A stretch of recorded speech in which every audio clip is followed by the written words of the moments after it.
அஸ்ஸலாமு அலைக்கும். Welcome to Kitchen Queens. இன்றைக்கி நம்ம கிச்சனில் உடல் சூட்டை தணிக்கும் வெந்தயக்கூழ் எப்படி பண்ணுறதுன்னு பார்க்கலாம்.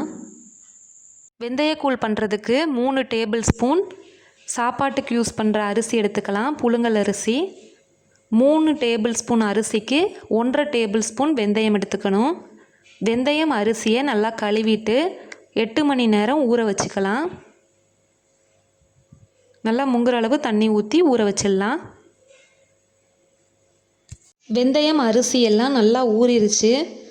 நான் நைட்டு ஊற வச்சேன். இப்போ காலையில் வெந்தயக்கூழ் பண்ணுறதுக்கு மிக்ஸி ஜாரில் வெந்தயம் அரிசி சேர்த்து ஊற வச்ச தண்ணியே சேர்த்து அரைச்சி எடுத்துக்கலாம். வெந்தயம் நல்லா மைய அரைப்படுற அளவுக்கு அரைச்சி எடுத்துக்கோங்க. அரைச்சதை ஒரு பாத்திரத்தில் மாற்றிக்கலாம். வெறும் வயிற்றில் வெந்தயக்கூழ் குடிக்கிறது அவ்வளோ நல்லது.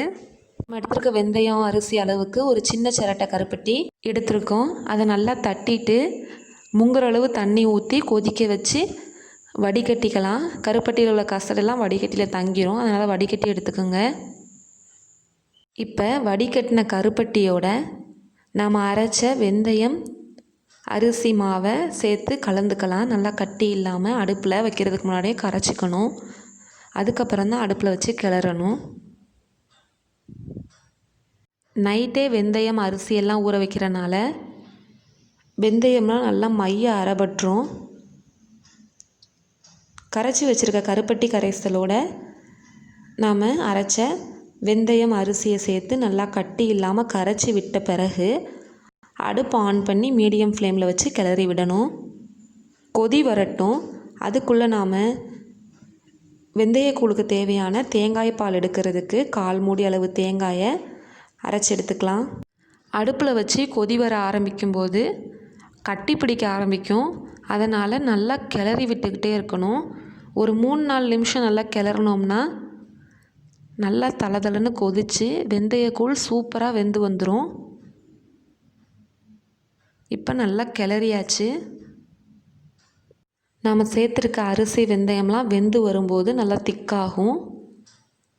கிளறி விடும்போதே 4 பக்கம் நல்லா தளதளன்னு கொதி வந்த பிறகு அடுப்பை சிம்மில் வச்சுட்டு நாம் அரைச்ச தேங்காய் பாலை வெந்தயக்கூழில் சேர்த்துடலாம். தேங்காய் பால் சேர்த்த பிறகு கருப்பட்டியோட நிறம் மாறி வெள்ளை கலரில் ஆயிரும். இந்த ஸ்டேஜில் ஒரு பிஞ்ச் அளவுக்கு சால்ட்டு சேர்த்துக்கலாம்.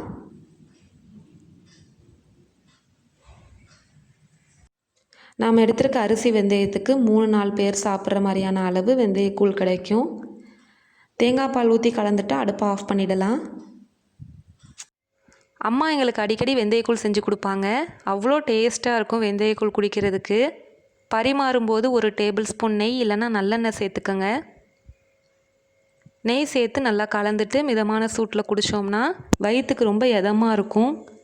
வயிற்று புண், குடல் புண், வாய்ப்புண்லாம் இருக்கிறவங்க வாரத்துக்கு 2 முறையாவது இந்த வெந்தயக்கூழ் செஞ்சு குடிக்கணும். உடம்புக்கு அவ்வளோ நல்லது. நம்ம பாரம்பரியமான உணவுகளெல்லாம் மறந்துட்டு வரோம். நம்ம வழக்கத்துக்கு கொண்டு வந்தால் தான் நாம் எப்போவும் ஆரோக்கியமாக இருக்கலாம். இந்த வீடியோ உங்களுக்கு பிடிச்சிருந்துச்சுன்னா லைக் பண்ணி, ஷேர் பண்ணி, கமெண்ட் பண்ணுங்கள். நம்ம சேனலை இதுவரை சப்ஸ்கிரைப் பண்ணாதவங்க சப்ஸ்கிரைப் பண்ணிக்கோங்க.